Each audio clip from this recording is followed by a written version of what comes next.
నీ వశపరచుకున్నాము. అయితే తమ దేవుని ఎరుగువారు బలము కలిగి గొప్ప కార్యములు చేశారు. యెహోషువ మొదటి అధ్యాయము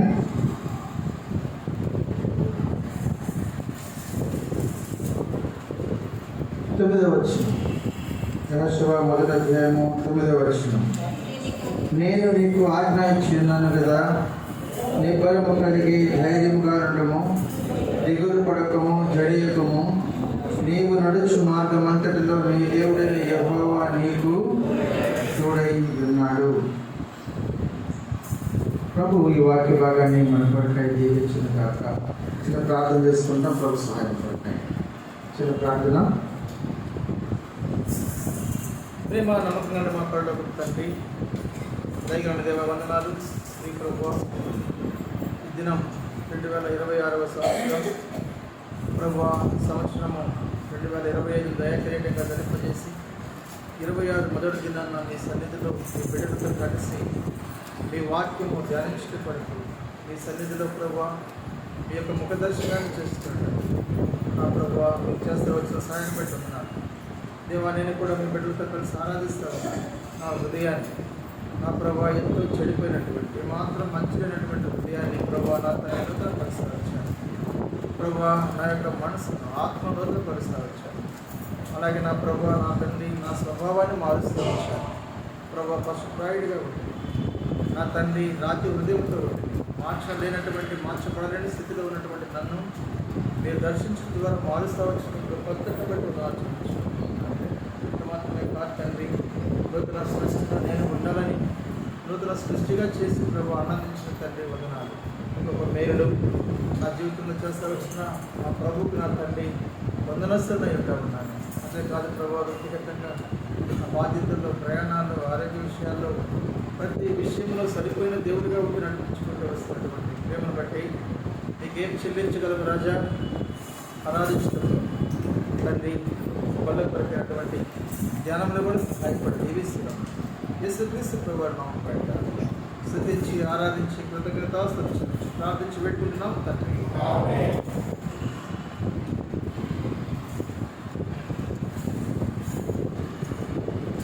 మనకు ఈ సంవత్సరం ఇవ్వబడినటువంటి సార్వత్రిక సంఘం యొక్క మోటార్ కార్డులో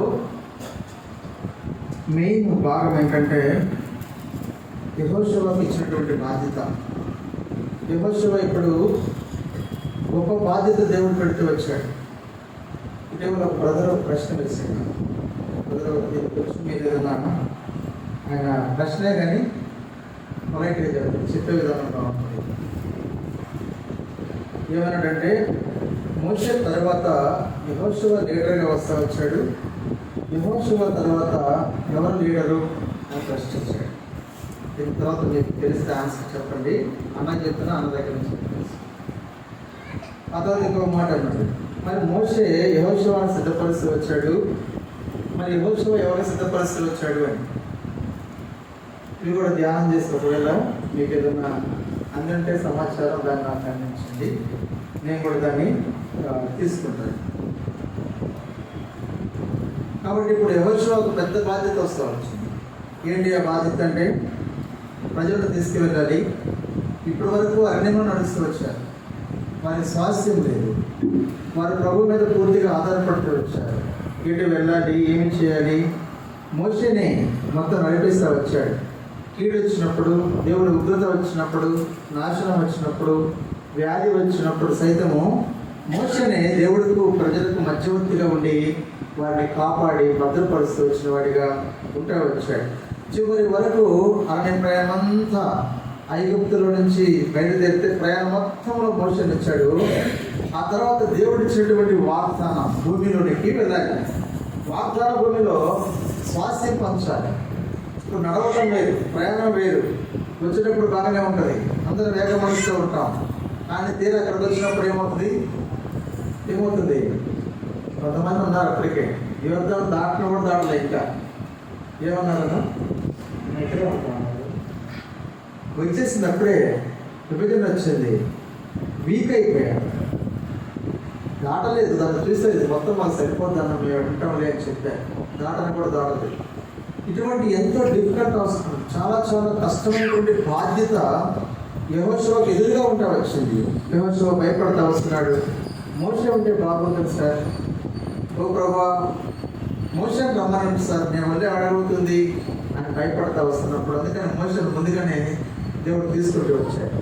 మోషే ఉంటే యెహోషువ పని చేయడు అని అర్థమవుతా వచ్చిన కారణం చేత మోషేను ప్రభువా తీసుకొని యెహోషువను ముందుకెళ్ళు అని చెప్తా వచ్చాడు. ఈ 2026 సంవత్సరంలో మన మీద మన శక్తి సామర్థ్యాల మీద దేవుడు పని చేయడు. మన జీవితాల్లో కావచ్చు, ఆత్మీయ కార్యాలు కావచ్చు, ఏ విషయమైనా కూడా దేవుడు కార్యాలు జరిగించినటువంటి వాడు మనం గుర్తు చేసుకుంటున్నవాడు. దేవుడే సమస్తం జరిగించినటువంటి వాడు. మనకు బాగా పరిచయమైనటువంటి వాక్య భాగం ఉంటుంది. మొదటి సమయం 17వ అధ్యాయంలో అనుకుంటాను, 17 చూద్దామా. మొదటి సమయం 17వ అధ్యాయము 47వ వచనం. 47. అప్పుడు యెహోవా కత్తి చేతను ఈటి చేతను రక్షించేవాడు కాడని ఈ దండు వారందరూ తెలుసుకుందరు. యుద్ధము యెహోవాదే, ఆయన మిమ్మును మా చేతికి అప్పగించునని చెప్పాను. ఓ ఫిలిష్తీయులారా, మీరు అనుకుంటున్నారేమో విజయం సాధిస్తాం అనుకుంటున్నారేమో, కుదరదు. ఎందుకంటే మా దేవుడు మా పక్షంగా ఉన్నాడు. కత్తితో కాదు, ఈటితో కాదు, వాటితో మీరు వస్తున్నారు. మీరు భౌతికపరమైన విషయాలతో వస్తూ ఉన్నారు. గుర్రముల బలమందు మీరు అతిశయిస్తూ ఉంటున్నారు. కానీ వాటితో కాదు, ప్రభు వచ్చినటువంటి బలం చాలా గొప్పది. యెహోషువను బలపరుస్తూ వచ్చినటువంటి దేవుడు చివరి వరకు నడిపిస్తూ వచ్చాడు. అనేక మందికి స్వాస్థ్యాన్ని ఏ డిస్ప్యూట్ లేకుండా పంచుతూ వచ్చాడు. పంచి చివరిలో అందరిని పిలిపించుకొని చివరిలో ఆయన ఆరాధించిన స్టేట్మెంట్ ఇస్తూ వస్తాడు. ఏమనిచ్చాడు? మీరు దివనస్కులుగా ఉంటారేమో, జాగ్రత్త ఇశ్రాయేలులారా, ఇప్పుడు దాకా యెహోవాను అందుకుంటా వచ్చారు, అలాగే వెళ్ళండి అని చెప్తూ మాట అంటాడు. నేను నా ఇంటి వారు యెహోవాను సేవించడమో, మీరు ఎవరిని సేవిస్తారో తెలుసుకోండి, మేము మాత్రం వెనకపోయేది లేదని చెప్తా వచ్చాడు. చివరిలో ఇంత రోషం ఎక్కడి నుంచి వచ్చింది అనేది మనం అర్థం చేసుకుంటున్నామని. క్రీస్తు బలపరిచినప్పుడు మానవులు బలపరచుకొస్తూ ఉంటారు. దేవుడి సహాయం లేకుండా మనుషులు ఏమీ చేయలేదు. అందుకని సంవత్సరం వాగ్దానం ఏమందంటే, మనం అనుకుంటున్నాం మనం తెలివితేటలు అనుకుంటూ వస్తున్నాం, మనం అనుకుంటున్నాం మన శక్తి సామర్థ్యం అనుకుంటూ వస్తున్నాం, మనం అనుకుంటున్నాం మన జ్ఞానం అనుకుంటూ వస్తున్నాం, మనం అనుకుంటున్నాం మనకున్న పరిచయం అనుకుంటూ వస్తున్నాం. ఇవన్నీ ఏమీ పని చేయవు. దేవుడు జోక్యం చేసుకున్నప్పుడు, దేవుడి సహాయం లేకుండా, దేవుడి యొక్క నడిపింపు లేకుండా మనం ఏమి చేయలేము. అనేక మార్లు విఫలమవుతూ వస్తాము కదా. గొలియాతు మనం తెలుసుకున్నారని మనం చెప్పుకోవచ్చు. బలం ఉన్నటువంటి వాడే, బలం ఉండి చిన్న పాలుని జయించడం సులభమైన సంగతే. కానీ దేవుడు సహాయం లేకపోతే ఎంత బలం ఉన్నా కూడా అది ఏమవుతుంది? వ్యర్థమైపోతూ ఉంటుంది. అందుకని క్రీస్తు ఈ సంవత్సరంలో బలపరచాలని కోరుతూ ఉన్నాడు. ఆయనలో ఉండి బలం పొందాలని కోరుతూ ఉన్నాడు. అందుకని గిద్యోనుతో అంటా వచ్చాడు. గిద్యోను చాలా పిరికివాడిగా ఉంటా వచ్చాడు, భయపడుతూ ఉన్నాడు. ఫిలిష్తీయులతో భయపడి దాక్కుంటూ వస్తూ వచ్చాడు. ఇప్పుడు ఏమంటున్నాడు? చదువు న్యాయాధిపతులు 6వ అధ్యాయం 2వ వచనం. న్యాయాధిపతులు 6:12. యెహోవా దూత అతనికి కనపడి, పరాక్రమము గల బలాఢ్యుడా, యెహోవా నీకు తోడై ఉన్నాడని. బలాఢ్యుడా, పరాక్రమ గల బలాఢ్యుడా ఎవరితో మాట్లాడుతున్నాడు? తిరిగివాడితో మాట్లాడుతూ ఉన్నాడు. పరాక్రమ గల బలాఢ్యుడా అని మాట్లాడుతూ ఉన్నాడు. ఇంకొక ఆయన సంసోను ఉంటాడు.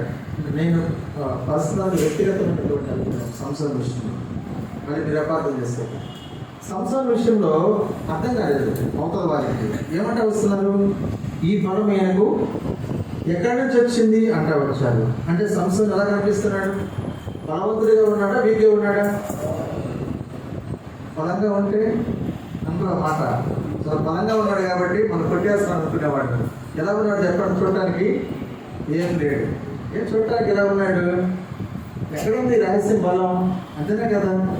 ఎక్కడి నుంచి వచ్చింది బలం? దేవుడు ఇస్తే వచ్చాడు. కాబట్టి అందుకనే బలం అనేది దేవుడి వారి.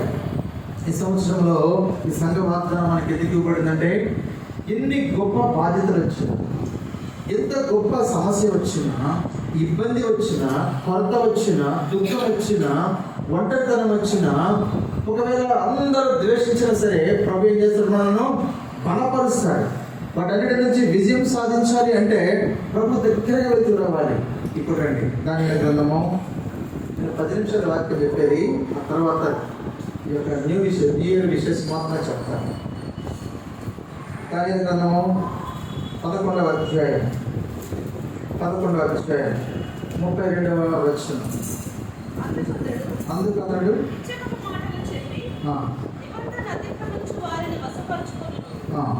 అయితే తమ దేవుని నెరుగువారు బలము కలిగి గొప్ప కార్యములు చేసేదరు. ఈ యొక్క న్యూ ఇయర్లో మనకు ఇవ్వబడుతున్నటువంటి మొట్టమొదట న్యూ ఇయర్ కాలింగ్ ఏంటంటే, దేవుడు పిలుపు ఏంటంటే, దేవుని ఎరిగావా? దేవుని ఎరుగు. ఇంకా ఎరగకుండా ఎంతకాలం జీవిస్తావు? దేవుడు మందిరానికి వస్తా ఉన్నావు, అలాగే మందిరంలో పనుల్లో పాల్పంచుకుంటూ ఉన్నాం, దేవుని బిడ్డలను ప్రేమిస్తూ ఉన్నాం, సమర్పణ కలిగి ఉంటూ వస్తున్నావు. కానీ దేవుణ్ణి సంపూర్ణ ఎరిగి లేవు. దేవుడిని తెలుసుకోవాలని ప్రభు కోరుతూ ఉన్నాడు. దేవుని ఎరిగితే తప్ప నీకు బలం రాదు. ఈ గొప్ప 2026 అంత సామాన్యమేం కాదు. దాదాపు 12 నెలలు. దాదాపు 12 నెలలు అంటే 365 రోజులు దాటాలి. ఇది ఎంతో దీర్ఘమైనటువంటి ప్రయాణము. ఈ ప్రయాణంలో మనం కొనసాగాలంటే దేవుడు సహాయం లేకుండా, దేవుడు తెలుసుకోకుండా వెళ్ళాలి అంటే కష్టమైపోతూ ఉంటుంది. మన సామర్థ్యం మనకు తెలియదు. మాట ఏమంటాం మనం? ఎదురు బలంగా ఉన్నా ఏమనుకుంటున్నా అంటాం. వాడు మన దగ్గరకు వస్తే సారీ అంటాం కదా. దూరంగా ఉంటే మాత్రం ఏమనుకుంటున్నా అంటాం. అది మన గురించి మనకే తెలియదు. దేవుడిని తెలుసుకుంటే ఆయన బలపరచాలని 365 రోజులు 12 మాసములు దాదాపు 52 వారాలను కూడా జయించడానికి బలాన్ని ఇవ్వాలని ప్రభు కోరుతూ ఉన్నాడు. అందుకే ఆయన ఎదుగుతూ రావాలి. ఆయన ఎరగకుండా ఈ జీవితంలో ముందుకెళ్ళకూడదు. కొంతమంది ఎరిగిన వారి గురించి ఇద్దరు చెప్తాను. ఇద్దరు చెప్పి వాక్యం నేను ముగిస్తాను. ఆ తర్వాత గ్రీటింగ్స్ మాత్రం చెప్తాను. చూడండి, అబ్రహాం. రండి, అబ్రహాం గురించి మనం చూస్తాం. రోమపత్రిక 4వ అధ్యాయము 21వ వచనం. రోమపత్రిక 4:21 చూస్తారా?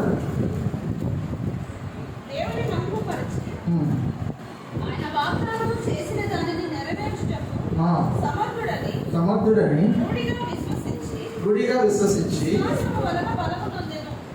ఎవరైనా అబ్రహాము వాగ్దానం తీసుకున్నాము. రాత్రి ఫస్ట్ గుర్తుంటుంది, ఫస్ట్ సెకండ్ డేట్లో గుర్తుంటుంది. ఒక వారం దాకా ఉంటుంది, 4-5 రోజుల దాకా వాగ్దానం పడుతుంది.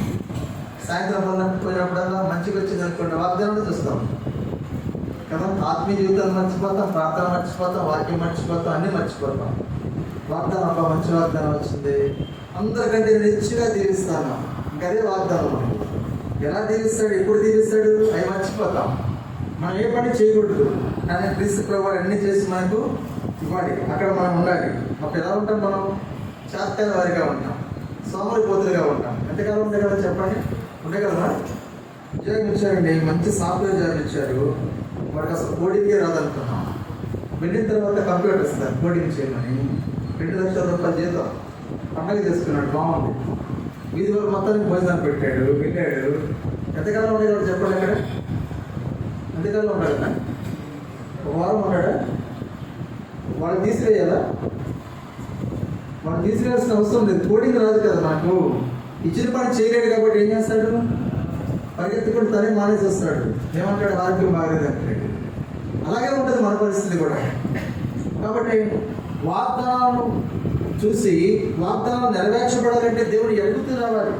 అబ్రహాం ఆ దినాల్లోనే ఆయన వాగ్దానం చేసినవాడు నమ్మదగినవాడు, వాగ్దానం చేసినవాడు తప్పిపోయేవాడు కాదు. ఈ వాగ్దానం నెరవేర్చే కొరకే మనకు అనుగ్రహిస్తూ వచ్చాడు, ఆయన నమ్ముతూ వచ్చాడు. విశ్వాసానికి ఆధారం లేనప్పుడు అబ్రహాం దేవుడు నమ్ముతూ వచ్చాడు. ఆయన విశ్వాసమును బట్టి అబ్రహాము నీతిగా ఎంచబడుతూ వచ్చాడు. ఆయన విశ్వాసమే నీతిగా ఎంచబడుతూ వచ్చినట్టుగా మనకు రాయబడతా వస్తుంది. అందుకని అబ్రహాము దేవుడు ఎదుగుతూ వచ్చాడు. దేవుడు ఎవరంటే ఆయన మాట చెప్తే నెరవేర్చే దేవుడు అని ఎదుగుతూ వచ్చాడు. నీ జీవితంలో, నా జీవితంలో 200 సంవత్సరంలో ఆయన మాట్లాడతాడన్న విషయం మనకు ఎదుగుమా? ఎలా మాట్లాడతారో ఎరిగి ఉన్నామా? ఎరిగి ఉంటే మంచిది, మనకు దేవుడు ఫలాన్ని ఇస్తాడు. ఈ బలవంతుల ముందుకెళ్ళి కదా ఇప్పుడు వరకు నడుస్తూ వచ్చామంటే ఆత్మీయ జీవితంలో దేవుడి కృప, దేవుడు నడిపింపు మనము అర్థం చేసుకుంటున్నామని, గుర్తించుకుంటున్నామని. బలహీనులుగా ఉండకూడదున్నాం, మనము కలిగి గొప్ప కార్యాలు చేయాలి. అందుకే అంటున్నాడు యెహోషువ, నీ ముందున్నటువంటిది చాలా క్లిష్టమైన పరిస్థితి. అప్పుడే ఎంటర్ అవుతా ఉన్నారు. నూతన సంవత్సరం ఆరంభంలా ఉంటా వచ్చింది. ఈ సంవత్సరం అంతా 2026 మొత్తం కావాలంటే కనుక దేవుడు మనం బలపరుస్తూ రావాలి. ఎప్పుడు మనం బలమైన కార్యాలు చేయగలము? దేవుడిని ఎరిగినప్పుడు. ఈ కండిషన్ గుర్తుపెట్టుకుని మర్చిపోకండి. దేవుని ఎరిగినప్పుడు. అబ్రహాము ఏమి ఎదుగుతూ వచ్చాడు? దేవుని వాగ్దానం చేసిన వాడు, నమ్మదగిన వాడు. ఇప్పుడు వృద్ధాప్యంలో ఉంటా వచ్చినప్పుడు సైతము నీకు సంతానాన్ని ఇస్తానంటే నమ్ముతూ వచ్చాడు. శారా కూడా అలాగే నమ్ముతూ వచ్చింది. కాబట్టి దేవుని ఎరుగుతూ వచ్చారు. ఇది దేవుని ఎరగడం అంటే. దేవుని ఎరగాలి, దేవుని రుచి చూడాలి. ఎప్పుడైనా మీరు ఒక సూచన దేవుని అడుగుతూ వచ్చారా? దేవా, నేను ఇలా ఉండాలంటే నాకు ఈ సూచన కనపరచు. అనుభవించండి, దేవుడు ఖచ్చితంగా చూపిస్తాడు. దేవుడు అన్ని చేయడానికి సామర్థ్యమైనటువంటి వాడు. అన్న నేను చేస్తారా? నేను చేస్తాను అటువంటిది. లేకపోతే భయం, నాకు చాలా భయం, పిలిపివాడు. దేవుడు లేకుండా ఒకరోజు కూడా ముందుకెళ్ళలే, మనం భయపడుతూ ఉంటాం. అందుకే దేవుడి మీద ఆధారపడుతూ ఉంటాం. దేవుడు బలపరిచి నడిపిస్తూ ఉంటాడు. అలా అందుకని దేవుని ఎరుగుతూ రావాలని ప్రభు కోరుతా ఉన్నాడు. ఆ తర్వాత దావీదును తీసుకున్నాం. మొదటి సమయాలు 17 అధ్యాయం. మొదటి సమయాలు 17 అధ్యాయం 36, 37 వచ్చినారు. 36, 37 వచ్చినారు.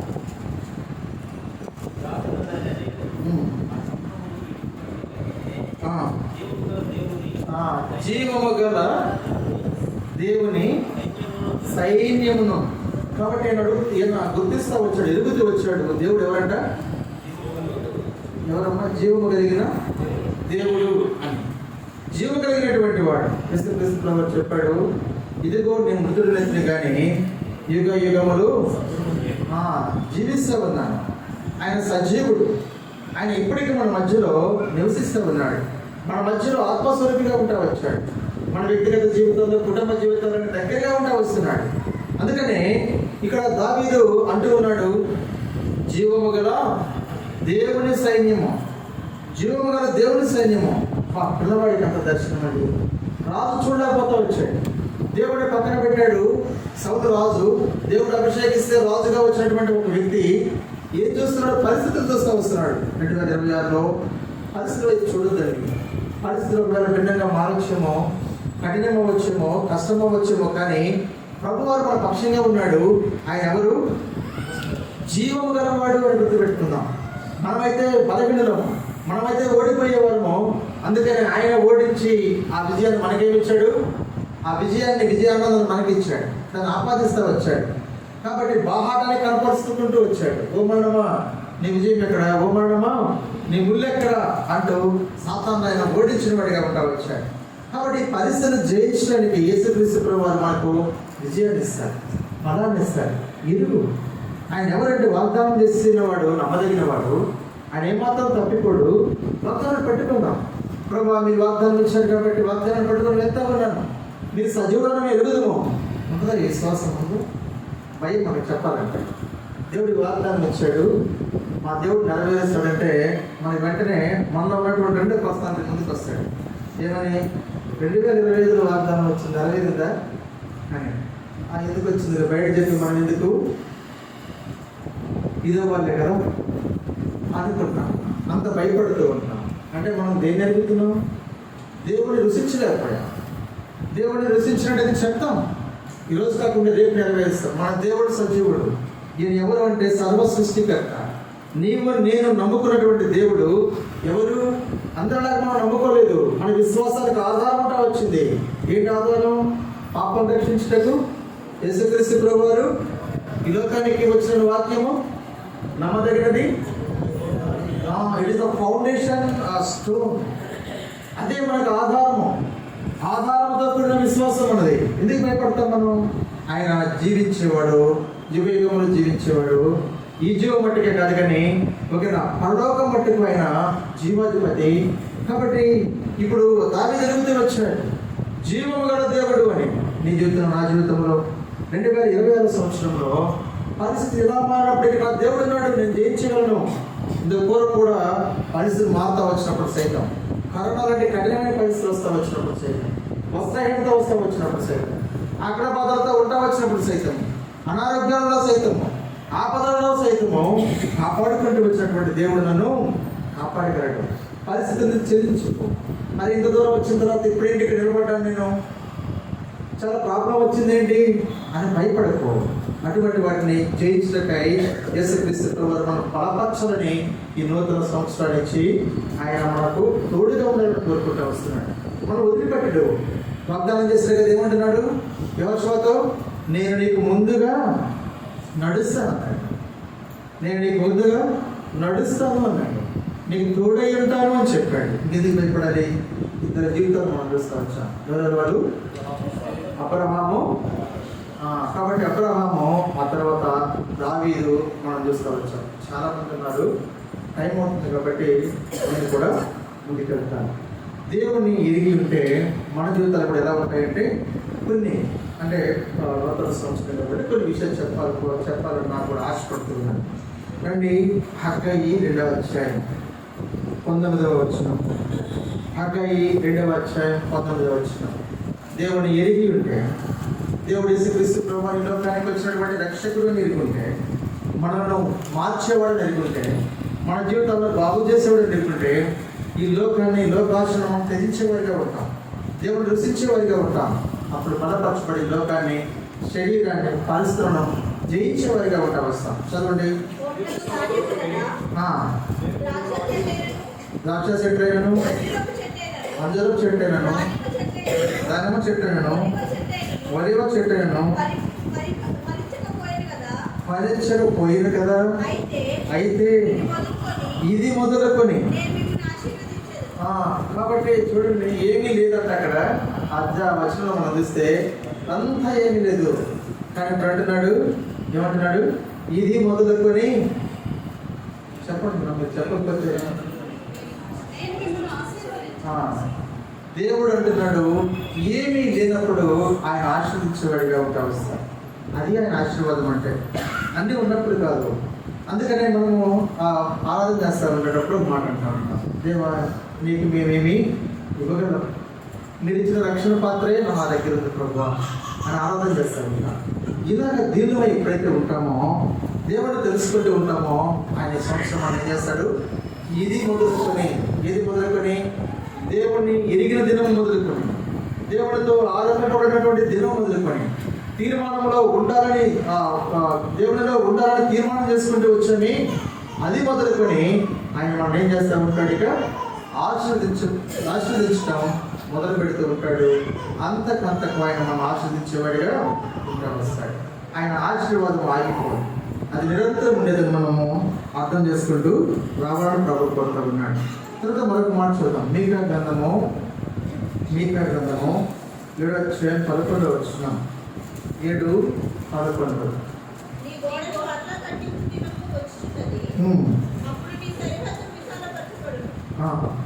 కాబట్టి ఇక్కడ అంటున్నాడు, దేవుణ్ణి ఎరిగి దేవునిలో మనం కొనసాగుతూ వస్తే రెండవ దీవెన ఆశీర్వాదము ఈ 2026 సంవత్సరంలో ఏం చేయబడుతుందంటే, మన యొక్క సరిహద్దులు విశాలపరచబడతాయి, సరిహద్దులు విస్తరింపజేయబడతా ఉంటాయి. ఒకవేళ ఇక్కడ చాలా మంది వచ్చి ఉంటాము, విశ్వాసులు ఉంటారు, నాన్ క్రిస్టియన్స్ ఉంటారు, ఇలాగ అనేక మంది వచ్చి ఉంటారు. గుర్తుపెట్టుకోవాలా, యేసుక్రీస్తు ప్రభువారు మనం విశాలపరచాలని కోరుతూ ఉన్నాడు. దీవెన ఆశీర్వాదం అలాగే కాదు, మనల్ని అభివృద్ధి చేయాలని ఆశపడుతూ వస్తున్నాడు. కారణం దాన్ని మొట్టమొదటి మనం చేసిన పని ఆయన ఎరుగుతూ రావాలి. ఎరిగి ఆయన యుద్ధ నుంచి మొదలు పెడితే 2026 సంవత్సరం, దేవా నేను మీ యుద్ధ నుంచి మొదలు పెడతా ఉన్నాను, నా పాప జీవితాన్ని వదిలేస్తాను ప్రభువా, మీరు నిజుల రక్తంతో కడిగి పావన పరచండి దేవా, 2026 నడిపించండి అని ప్రార్థన చేసుకుని మనం లోపరుచుకుంటే ఆయన మన యొక్క సరిహద్దు విశాలపరచేవాడిగా ఉంటాడని అర్థం చేసుకుంటూ రావాలి. యెషయా గ్రంథం 48వ అధ్యాయం 17వ వచనం. యెషయా 48:17. ఆయన విశాలపరచడమే కాదు కానీ నీ విమోచకుడు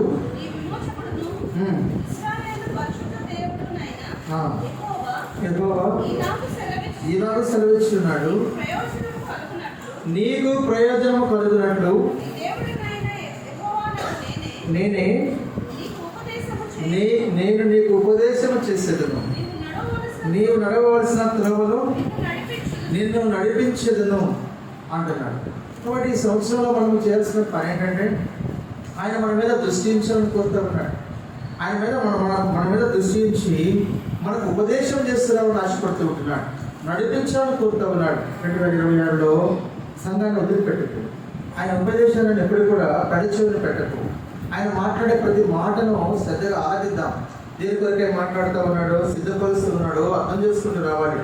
కాబట్టి ఏదో బోధిస్తూ ఉన్నారులే, ఎవరో వస్తూ ఉంటారులే, ఇదంతా కాకతీయంగా జరిగిపోయేది అనుకోకు. ఆయన మన కొరకు దాచించినటువంటి మేలు ఉంటుంది. ఆయన మన కొరకే దాచించినటువంటి ఆశీర్వాదం ఉంటుంది. ఆయన మన కొరకే ఉపదేశం చేయాలని ఈ సౌకర్యాలు, ఈ సదుపాయాలు మనకు కలిగిస్తూ వచ్చాడు. సంఘము, సేవకులు, పరిశుద్ధాత్మ, వాక్యము ఇవన్నీ మనకి ఇచ్చిన వాడిగా ఉంటా వస్తున్నాడు. ఆయన ఉపదేశం చేస్తాను అని చెప్తా ఉంటున్నాడు.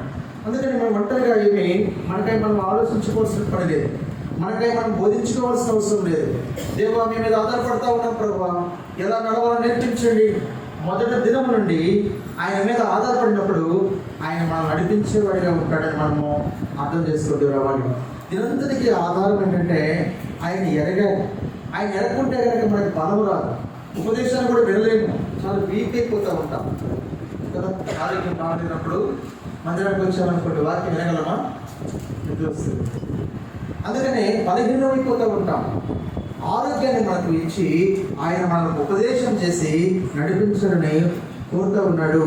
ఈ 2026లో ప్రభు వారికి మనం సమర్పించుకున్నప్పుడు, ప్రభుతో మన యొక్క జీవితాన్ని ఆరంభించినప్పుడు, ప్రభుని ఎరిగినప్పుడు ప్రభు మనతో పాటు ఉంటాడు. యెహోషువను బలపరుస్తూ వచ్చాడు. ఆయన ఎంతగా ఆశీర్దిస్తూ వచ్చాడు.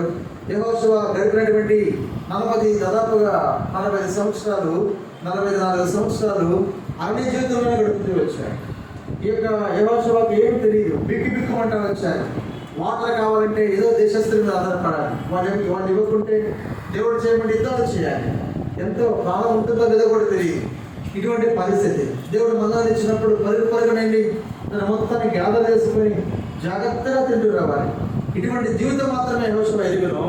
ఎక్కడ స్వాస్థ్యం లేదు, ఇక్కడ నిలవరమైన పట్టణం లేదు, పరదేశిగా ఉంటా వచ్చారు. ఈ లోక యాత్రలో మాది కాదన్నట్టుగా జీవిస్తూ వచ్చారు. కానీ యెహోషువకు ఇప్పుడు స్వాస్థ్యం కాదు, కానీ స్వాస్థ్యాన్ని పంచడానికి విస్తారమైనటువంటి ఆ స్థలాన్ని ఇస్తూ వచ్చారు. ఎవరు నడిపిస్తే వచ్చింది? ఎవరు నడిపించారు? దేవుడు నడిపిస్తూ వచ్చారు. దేవుడు నడిపించకుండా నడవలేదు. దేవుడు దాటించకుండా ఎర్ర సముద్రం దాటలేదు. దేవుడు కనుక సహాయం చేయకుంటే యుద్ధాన్ని కూడా దాటలేదు. దేవుడి సహాయంతోనే వారు దాటి ఆ స్వాస్థ్యంలోనికి వెళ్ళినట్టుగా మనం చూస్తూ ఉంటాం. ఇంకా చెప్పాలంటే దేవుడు మనకు ఉపదేశం చేస్తూ ఉంటాడు. ఇప్పుడు చెప్పండి, ఎరుకో పట్టణం ఉంది, హాయి పట్టణం ఉంది. ఏది పెడతారు అన్నింటిలో? విశ్వాసం తెలిసినవాడు. ఎరుకో పట్టణం మీరు కొంచెం మాట్లాడుతూ ఉన్నారు అప్పుడప్పుడు. కాబట్టి ఎరుకో పట్టణం పెద్దది. ఎరుకో పట్టణాన్ని ఎవరు చెప్పిన ప్రకారం చేస్తూ వచ్చారు కదా. కత్తులు ఎన్ని కత్తులు వాడారని రాయబడింది అక్కడ. పాములు ఎన్ని వాడారని రాయబడతా వస్తుంది. ఏం వాడలా కదా, ఏం వాడలేదు. ఏం చేశారు వారు? చుట్టూ తిరిగారు, పెద్ద పెద్దగా పాటలు పాడారు. ఏమని కేకలేశారో మనకు తెలియదు. పరిశుద్ధుడు పరిశుద్ధుడు అన్నారు, హల్లెలూయా అన్నారు, లేకపోతే ఏమన్నారో మనకు తెలియదు. పెద్దగా కేకలు వేస్తా వచ్చారు. 7 మాటలు ప్రదక్షిణ చేస్తా వచ్చారు. ఎవరు చెప్తారు చేయమని?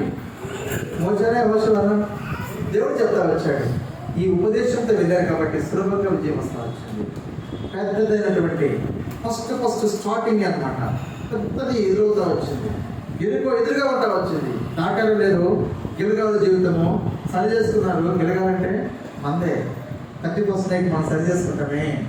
అవన్నీ వాళ్ళు శుభ్రపరచుకొని నీట్గా రెడీ అయిపోయారు. ఈ స్వాస్థ్యమైనటువంటి దేశంలో మనం శుభ్రంగా ఉండాలి, దేవుడి మాట ప్రకారం ఉండాలి. తీర్మానం తీసుకుంటూ వచ్చారు. ఎందుకంటే మళ్ళీ పెద్దది వస్తా వచ్చింది ఎరుకో. కానీ ఎరుకోని జయించడానికి దేవుడే సహాయం చేస్తా వచ్చాడు.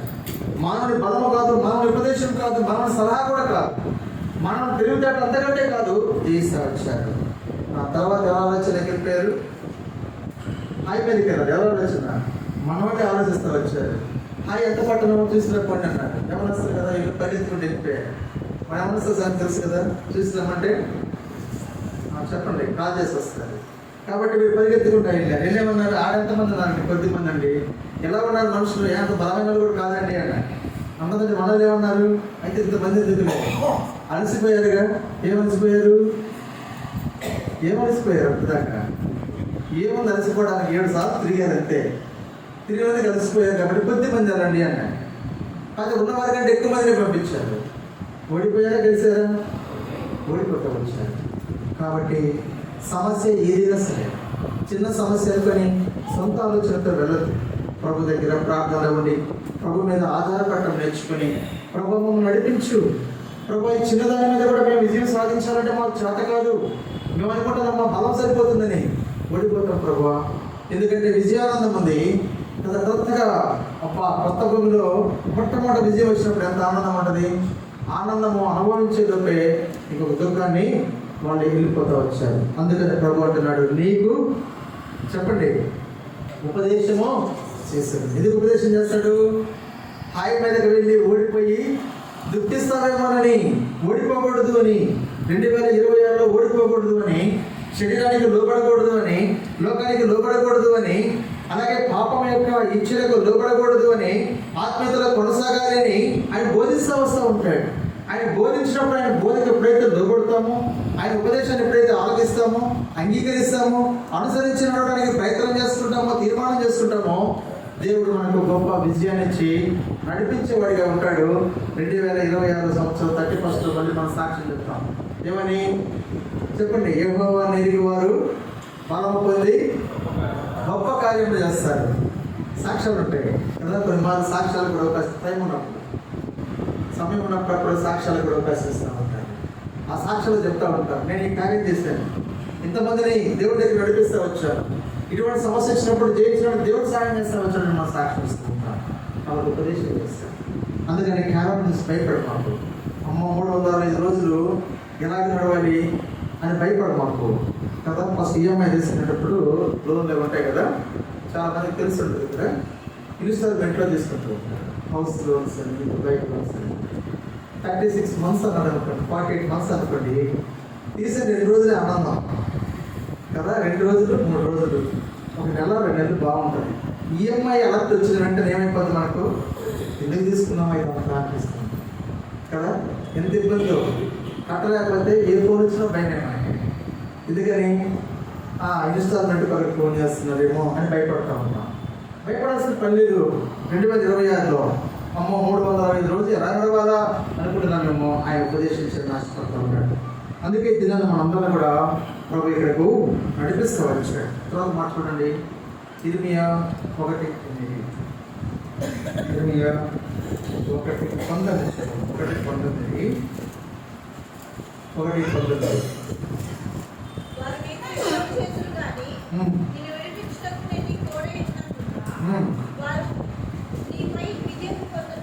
ఈ మాట చెప్తామని ఆశపడ్డాను.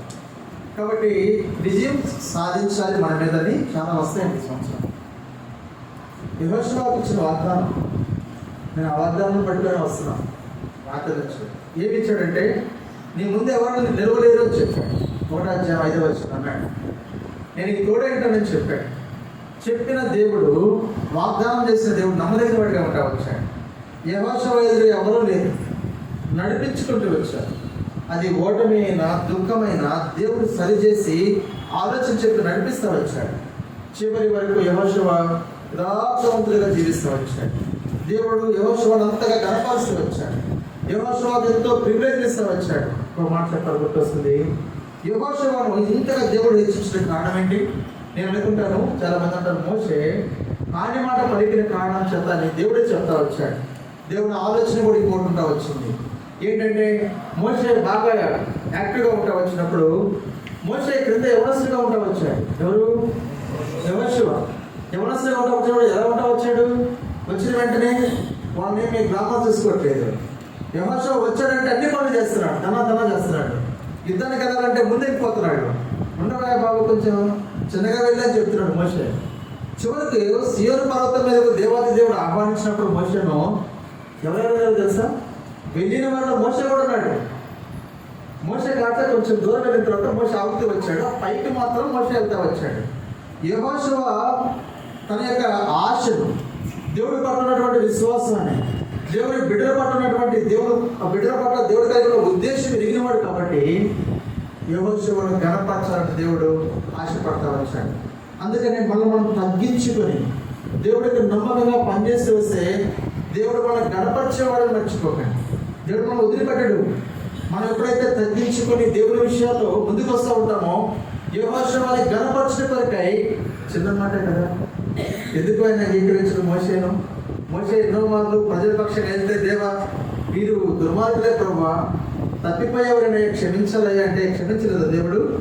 క్షమించాడు. మరి మోషే ఎందుకు క్షమించడు అంటే యెహోషువ కనిపిస్తూ ఉన్నాడు దేవుడి దృష్టిలో. యెహోషువను కూడా హెచ్చించాలి, యెహోషువ కూడా గణపరచాలి అని దేవుడు కోరుకుంటా వచ్చాడు. అందుకని యెహోషువ పాత్రను ఆయనకి ఇచ్చి గణపరచాలని దేవుడు యెహోషువను అక్కడ తీసుకెళ్ళిన వాడిగా మనకు కనిపిస్తూ వచ్చాడు. ఆయన ఎదుట ఎంతమంది బలమైనటువంటి పరిస్థితులు వచ్చినా కూడా వాటన్నిటిని జయించడానికి ప్రభువు తోడుగా ఉండి నడిపించి విజయాన్ని ఇచ్చిన వాడిగా ఉంటా వస్తున్నాడు.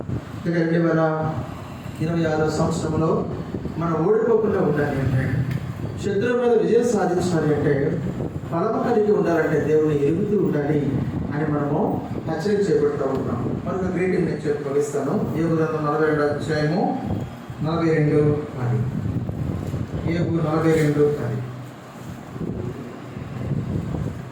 మరియు యోబు తన స్నేహితుల నిమిత్తము ప్రార్థన చేసినప్పుడు యెహోవా అతని క్షేమ స్థితిని మరలా అతనికి దయచేసెను.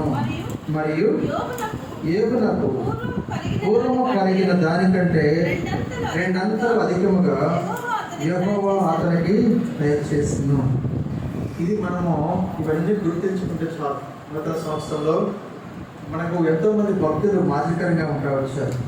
అందుకే నూతన నిబంధనలకు మాట ఉంది, ఇంత గొప్ప సాక్ష్య సమూహము మనలను మేఘం వల్ల మనలను ఆవరించి ఉన్నది. మేఘంలాగా వచ్చి అడ్డుపడుతున్నారంట. ఎవరినైనా చూస్తాం మనం బయటకు వెళ్తే మోషేని గుర్తు చేసుకుంటాం అసలు, లేకుంటే యాకోబుని గుర్తు చేసుకుంటామా, పేతురుని గుర్తు చేసుకుంటామా, యేసు ప్రభువుని జ్ఞాపకం చేసుకుంటామా, ఎవరిని జ్ఞాపకం చేసుకుంటాం? ఏదో విచారంగా ఉంటా వస్తాం. కాబట్టి యోబు ఇక్కడ దేవుడినే చూస్తూ వచ్చాడు. పరిస్థితులు భిన్నంగా మారిపోతూ వచ్చాయి. తన కలిగినదంతా పోతూ వచ్చింది. కానీ దేవుడు ఇవ్వగలడు నమ్ముతూ వచ్చాడు. దేవుడు ఇవ్వగలడు. ఆయన శక్తి సామర్థ్యాలు కలిగినటువంటి దేవుడు. దేవుడి పని మనం చేస్తూ వస్తే రాత్రి నేను గుర్తు చేస్తూ వచ్చా నేను, దేవుడి ఫార్ములా ప్రయారిటీస్ వేరుగా ఉంటాయి. దేవుడి ప్రయారిటీ ఏంటి? మొట్టమొదటిగా మనను బాగు చేస్తాడు. బాగు చేసి దీవించినప్పుడే అది ఉపయోగపడుతుంది. మనం బాగు చేయకుండా దీవించనుకోండి అది నష్టపోతాం మనం. దేవుడు ఎరిగిన వాడు కాబట్టి మనం ఏమంటాం? దేవుడు దీవించు, నాకు ఇది అంటాం. దేవుడు ఇవ్వడప్పుడు దేవుడు ఎప్పుడు ఇస్తాడు అంటే మనం ఆత్మీయంగా బలపరిచి ఆత్మీయంగా సరిచేసి చక్క చేసినప్పుడు మనకి జ్ఞానోదయం అయినప్పుడు అప్పుడు దీవించడం మొదలు పెడతాడు. అప్పుడు మనకు అవసరమైన సంగతులను ఇవ్వడం మొదలు పెడతా ఉంటాడు. అప్పుడు మనకు కూడా జ్ఞానం వస్తుంది కాబట్టి సరిగా వాడుకుంటూ ఉంటాం దేవుడు ఇచ్చినటువంటి ఇది దేవుడి ప్రయారిటీ. మనమే ముందుకు కావాలంటూ ఉంటాం. దేవుడే ముందు అని రాజ్యాన్నితిని వెతకమంటూ వస్తూ ఉంటాడు. అందుకని ఇప్పుడు ఏవైతే కనుక దేవుడికి ప్రయారిటీ ఇస్తా వచ్చాడు. ఏం పోయినా పర్లేదు, ఏమి లేకపోయినా పర్లేదు. లోకంలోండి లాజరు ఉన్నాడు, ధనవంతుడు వచ్చాడు. ఇద్దరు చనిపోయారు. అందరూ చనిపోవాల్సింది ఈ లోకంలో కదా. మనం అనుకుంటూ ఉంటాం కొంతమంది ఈ లోకంలో మరి ఇప్పుడు ఎక్కువ అవుతా వస్తుంది.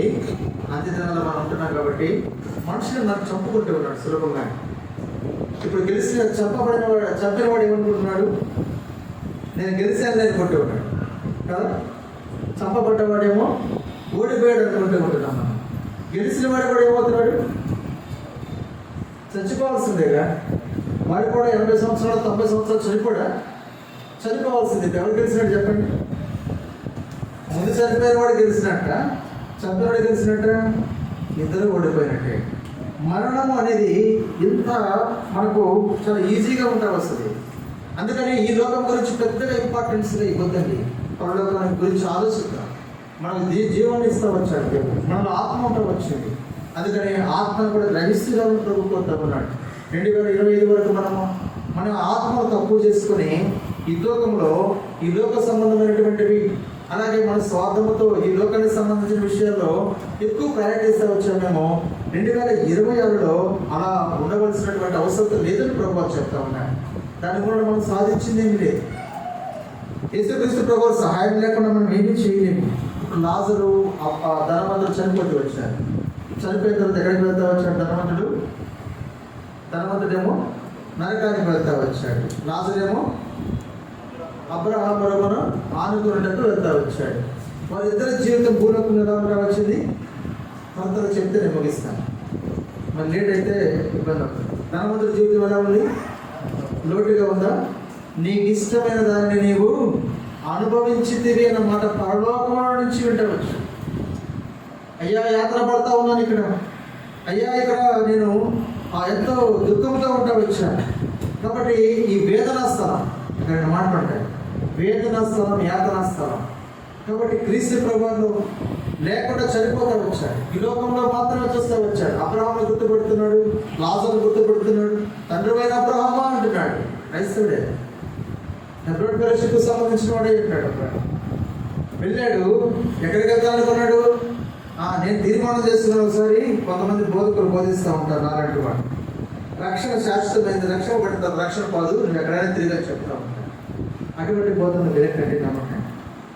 అంత మటుకు చెప్పండి, గట్టిగా చేపట్టేవాడే, జాగ్రత్తగా కాపాడుకున్నవాడే రక్షింపబడిన ఉంటుంది. అంత వరకు మనం చేపట్టాలి, దాన్ని విడిచిపెట్టకూడదు. చివరిలో వదిలిపెట్టామా ఇవన్నీ ఏమైపోతాయి? మనకు కాలిపోతాయి, అగ్నిలోకి వేయబడుతూ ఉంటాం. ఇప్పుడు లాజరు అయితే చాలా బాగుంటా వచ్చాడు.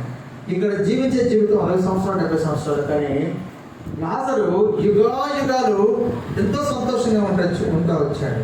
ఈ లోకంలో లాజరు యొక్క పొజిషన్ ఏంటి, స్థితి ఏంటి? బాగా ఉన్నాడా? సమృద్ధి ఉందా? ప్రివిలేజ్ ఉందా? తనకి ఏమన్నా ఆధిక్యతలు ఉన్నాయా? ఏమీ లేదు. ఏమి లేకుండా పర్లేదు. ఒకవేళ ఏదన్నా తగ్గిపోయామనుకోండి 2026లో 25 కంటే భయపడకండి. దేవుడిని అంటి పెట్టుకున్నాం. దేవుడు నమ్మదగిన వాడు. తను ప్రార్థన చేస్తా వచ్చాడు. ఎవరికొరకు ప్రార్థన చేస్తా వచ్చాడు? రాయబడుతుంది మాట. మన చదవడం మాట్లాడుతున్నారు. మరియు ఏబు స్నేహితుల నిమిత్తము కాబట్టి మనం కూడా రాత్రి కూడా చెప్పడం మాట చెప్తా ఉన్నాను. ప్రార్థన ఇతరుల గురించి ప్రార్థన చేస్తా వచ్చినప్పుడు ఏబు దీవించబడతా వచ్చాడు. ఇది అందుకని ఇతరుల గురించి ప్రార్థన చేద్దాం. మనం కూడా దేవుడు నమ్మదగిన వాడు, ఆయన పక్షపాతి కాదు. ఏబుకు మాత్రమే అనుగ్రహించి ఈవులు మనం వదిలివేసేవాడు కాదు. దావీదును మాత్రమే నడిపించి గొప్ప చేసి మనల్ని విడిచిపెట్టేవాడు కాదు. మనల్ని కూడా దీవించేటువంటి దేవుడు. మనల్ని ఆశీర్వదించాలని ప్రభు కోరుతూ ఉన్నాడు. ఈ లోకంలో పరలోకంలో మనం సౌఖ్యంగా ఉండాలని ప్రభు ఎంతగానో ఆశపడుతున్నాడు. అందుకని అంటాడు, కొరింథీయులకు రాసిన 2వ పత్రికలో అంటాడు, మీరు ధనవంతులు అవుతాయి, ఆయన ఏమైపోతా వచ్చాడంట? దరిద్రుడిగా మార్చబడతా వచ్చాడు. రాయబడతా వస్తుంది. ఇంకా రోమపత్రికలో రాయబడతా వస్తుంది, ఒక్కడై ఉన్న తన కుమారుని నీకు ఇవ్వగా ఇవన్నీ నీకు ఎందుకు అనుగ్రహింపడు అని పౌలుగా బైబిల్ రాస్తుంటా ఉంటాడు. ఏకైక కుమారుని ఇచ్చినవాడు ఈ లోకంలో నీకు అవసరమైన సంగతిని ఇవ్వలేడా? ఆయన చెయ్యి కురుసైపోతా వచ్చిందా? ఆయన దక్షిణ హస్తం కురుసైపోతా వస్తుందా? ఆయన దక్షిణ హస్తం చాసి, బాహుబలాన్ని చాసి నిన్ను నన్ను ఆదుకొనగలడు, ఆశ్రయించగలడు, నడిపించగలడు, లేవనెత్తగలడు అని గుర్తుపెట్టుకుంటూ రావాలి. కాబట్టి యోబుకు ఈ వాగ్దానం యోబును 2 ఆశీర్వదించారు. పోయిందనుకున్నారు, అందరూ తలలాడించారు. కానీ ఇప్పుడు ఏమైపోతా వచ్చారు? అందరూ సిగ్గుపరచబడతా వచ్చారు. దేవుడి చేతిలో సమయము, కాలాలన్నీ ఎవరి విషయంలో ఉంటా వచ్చాయి? దేవుడి చేతిలో ఉంటా వచ్చాయి. అటువంటి దేవుడి చేతిలో ఉందాం. ఇక్కడ ఇంకా ఎవరన్నా 2020 సంవత్సరంలో క్రీస్తు ప్రభువు లేకుండా కొనసాగించకండి. కొనసాగిస్తే ఓడిపోతావేమో, జీవితంలో నష్టపోతావేమో. తీర్మానం చేసుకో. దేవుడు ఇంకా నీకు ఒక అవకాశం ఇస్తా ఉన్నాడు. 2026 సంవత్సరాలు ఎందుకు ఇస్తున్నాడంటే, దేవుడు ఆలోచన ఎందుకు చేస్తున్నాడంటే, మనం ఇంకా పరిపూర్ణతలకు రావాలని, మనం ఇంకా తీర్మానం చేసుకోలేదని ప్రభు చూస్తూ వస్తున్నాడు. పైకి బాగానే కనిపిస్తా ఉన్నాం, కానీ మన తీర్మానంలోకి రాలేదు. అందుకని మనం ప్రేమించి ఆయన వాగ్దానం అందిస్తూ ఉన్నాడు. దేవుని ఎరుగు, ఆయన అంటే రక్షకుడు, ఆయన బలాన్ని ఇచ్చేవాడు, నడిపించేవాడు, ఉపదేశం చేసేవాడు, దీవించేవాడు, మీ సరిహద్దును విశాలపరిచేవాడు, మనకు విజయాన్ని ఇచ్చేవాడు, నిరంతరంగా దీవించేవాడని మనం గుర్తు చేసుకుంటూ వచ్చాం. దీనికి మూలం ఏమంటే దేవుడు ఎరుగుతూ రావాలి. ఇంకా ఇక్కడ ఏమన్నా దేవుడు ఎరగకుంటే కనుక మొదలు పెట్టద్దు. దేవుడు లేకుండా మొదలు పెడితే ఓడిపోతావు అని చెప్పడానికి మనకు సార్వత్రిక సంఘములు ఇవ్వబట్టవచ్చిన వాగ్దానం మనకు ఒక వాద్యంగా పనిచేస్తూ ఉంటుంది. కాబట్టి తీర్మానంలో ప్రభు మనను సాధించిన ప్రార్థన చేసుకుంటాము.